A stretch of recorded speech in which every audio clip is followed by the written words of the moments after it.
हम लोग यहाँ पे देखेंगे घन का और घनाभ का फॉर्मूला। देखिए घन को क्यूब बोलते हैं इंग्लिश में।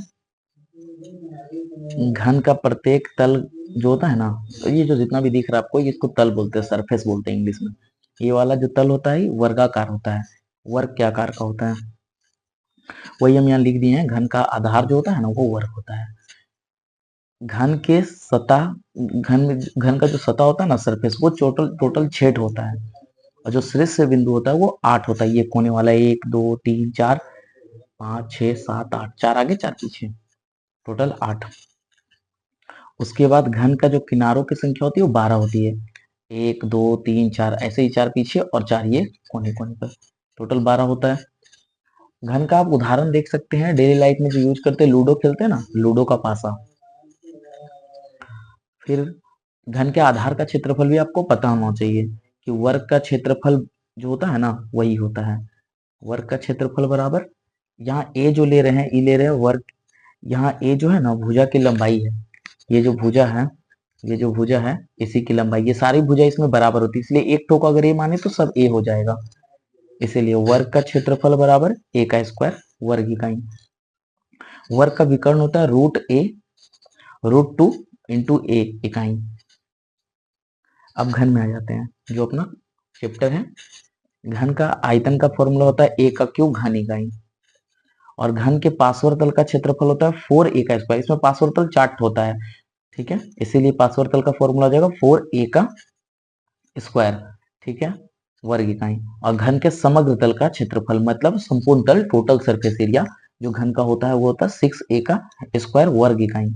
और इसके विकर्ण की लंबाई होता है √3a इकाई।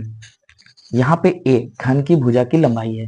घन की लंबाई चौड़ाई ऊंचाई जानते हैं, ये त्रिविमीय, जब त्रिविमीय चित्र है मतलब 3D चित्र है, इसीलिए इसकी लंबाई चौड़ाई ऊंचाई होगी। और ये तीनों बराबर होती है, सब बराबर होती है, ठीक है। उसके बाद आ जाते हैं हम लोग घनाभ में। इस टाइप के चित्र जो होता है ना इसको हम लोग घनाभ बोलते हैं।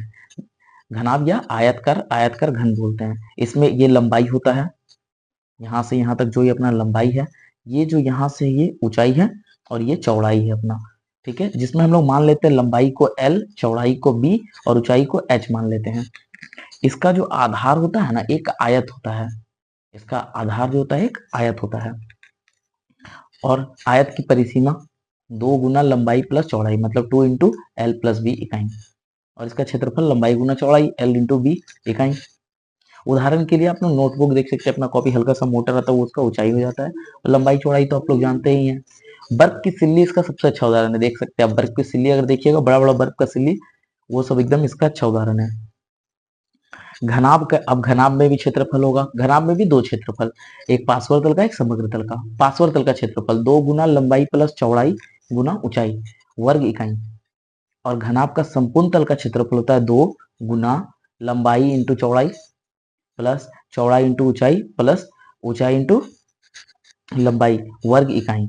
घनाभ का आयतन होता है लंबाई गुना चौड़ाई गुना ऊंचाई, जो घन इकाई।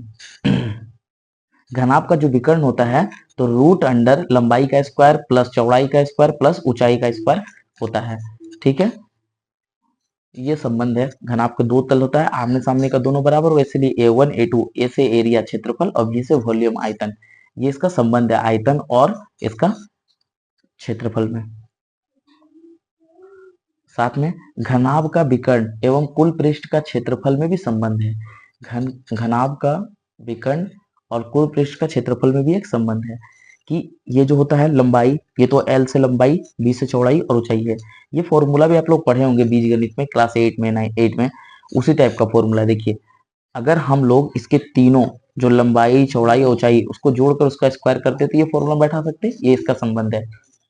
खोखला घनाभ भी होता है, मतलब कहने का मतलब डिब्बा जैसा होता है ना, डिब्बा हल्का मोटा है, अंदर में खोखला कुछ रख सकते हैं और बाहर से वो डिब्बा है, तो उसमें अगर वो मोटा जो दीवार है उसका मान लीजिए कि वो दीवार जो है उसको x मीटर का मोटा या x इकाई, x सेंटीमीटर इकाई बोलते हैं, सेंटीमीटर मीटर जो देना रहता है वो सवाल में रहता है, उसका अगर आयतन निकालना चाहते हैं तो एक स्पेशल फॉर्मूला आप याद रख सकते हैं।